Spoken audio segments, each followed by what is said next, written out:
Hello everybody and welcome back. In the previous lecture we discussed what was an HTTP request, and right now we will discuss what an HTTP response is. So as I said, they are very similar.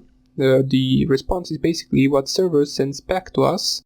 For example, when we send an HTTP request with the get and then the name of some page, we basically want the server to send us that page back. So it will send us the HTTP response with the HTML code of that server. And that's how we load the pages. So let us see the basic structure of the HTTP response. Here I have a picture. And let me just enlarge this a little bit. As we can see right here, the upper part is the header. The header of the HTTP response. As I said, the HTTP response is consisted of two things, which is the header and the body. In the header, we get this information about the server, and in the body, we basically get the content, or the website HTML code, which is basically just the page itself. So, the HTTP response starts with the protocol, which is current version 1.1, and then the status code. The status code basically represents the 200 right here, as we can see, represents that the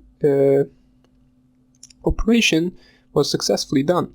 Now, you can also have some of the other codes right here. For example, if the number right here starts with 4, that means that you have a certain error in a request. If the number right here starts, for example, with 5, there is an error, but this is not an error on the client side, this is an error on the server side.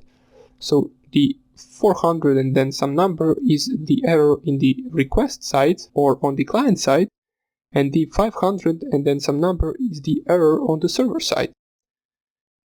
Also, as I said, 200 means that operation was successfully done, and the 300 means redirection of the website. So for example, you try to visit some of the website and it redirects you to another website. That will be specified with the status code of 300 and something. Now there are some of the things that we need to remember right here. The date doesn't really matter to us that much. The server is basically important since it gives us the version of the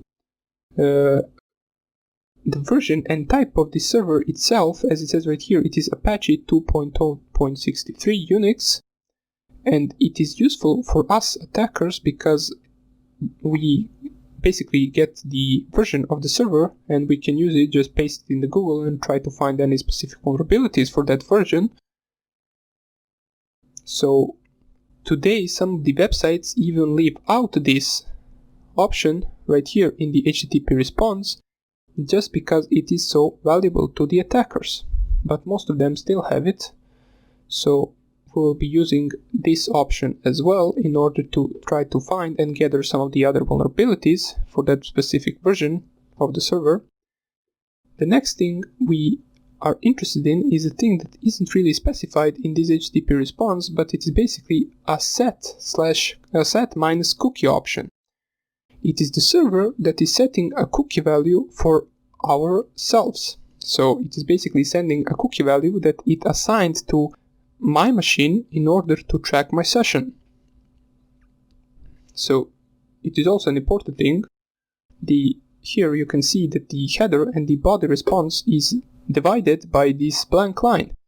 So you don't need to remember it like that. You can basically just remember it as in the content or in the body of the response. It will be an HTML code, which is easy to recognize with these arrows. It basically always begins with these arrows and closes with these same arrows, so you will easily know what the HTML code is. Now that is some of the things that you need to know from the HTTP response, but before we continue, there is another thing that I want you to know, which is the HTTP methods available. The methods are basically, let me just open my virtual machine, let us just log in. Now, we covered one method already in our first HTTP request video. We covered the get method. So basically, when I type the google.com or let's say facebook.com, I sent an HTTP request with the GET method, which basically just requested from the server this page. Now, there are a few other methods, for example, post, head, trace, put, delete, options. Those are all bunch of the methods that you can send to the server. The most important for us would be the GET method, which we already covered, which is just requesting the website, and the POST method. Now, the POST method is basically us sending some of the information to the server. Now, you might be asking what kind of information do we want to send? Well, a simple example would be us sending a username and password. It is done with the POST method. So let me just open up the picture again. So we open the request header. And here we can see the GET method. Now instead of the GET, if we did a POST request, it would type here POST. So basically just POST. So the POST request would be if we, for example, on email type here anything and pressed here log in, this is us sending a POST request. Now it asks, of course this isn't a valid account. As we can see, we got someone named Pablo Canseco or whatever that name is. So that is us sending the POST request. Now I will explain it a little bit further once we get to the Burp Suite installation, well not installation, most likely configuration, since it can be a little bit difficult to configure first time, so I will lead you to that process. But let me just for now on close this and show you how you can scan with the things that we did learn already, the available methods, HTTP methods on a certain website. So for example, you want to scan a website and see if there is a post method available, head method available, delete method available, or any other method. You can do that with a simple nmap script. So we already covered nmap before, so let us just go into our scripts folder, which is under this path right here, user share nmap then scripts. And what we want to find is the HTTP method script. So let me just type here ls in order to list, and let us try to grab the HTTP. Yes, I forgot the command grep right here.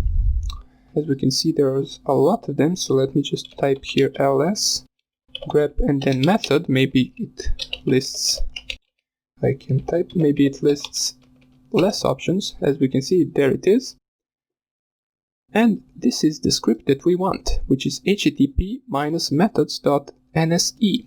So in order to run that onto our OWASP virtual machine that I showed how to install before, let me just check here. So the IP address is .1.9. So we just run here nmap and then --script and then equals. And now we will copy the script name, paste it right here, and then we will specify the ports that it should scan. So it shouldn't really scan all of the ports, it isn't necessary. We know that the HTTP ports and HTTPS ports are 80 and 443. Now we will also add the port 8080 since it can be relatively commonly used as an alternative port to 80. So let us just type here P for the ports and type here 80, which is the HTTP port, 443, which is the port for HTTPS, and port 8080. And now at the end, we want to specify our IP address of the target, so it is .1.9. Now we will let this run. I'm not really sure how long it should take. It should finish relatively fast. Here we go. And we can see that it gives us the output port 80, TCP open HTTP, and available HTTP methods. We can see right here supported methods get, head, post, options, and trace. These are some of the HTTP methods. And potentially risky methods is trace. So we can see that with this nmap script, we can gather the available methods for any website with the specified port. Now, in order for us to view the packets that are going to the website and back, we need to use a proxy, and for that proxy we will use Burp Suite, which will let us see all of our packets that we are sending, and it will let us change them. And also it is used for some of the attacks, such as a simple brute force onto the website, the session hijacking, and a bunch of other attacks. Now, the process of making the bird suit as your proxy can be a little tricky, so I will show you how to do that in the next video. And until then, I hope you're having a great day and take care.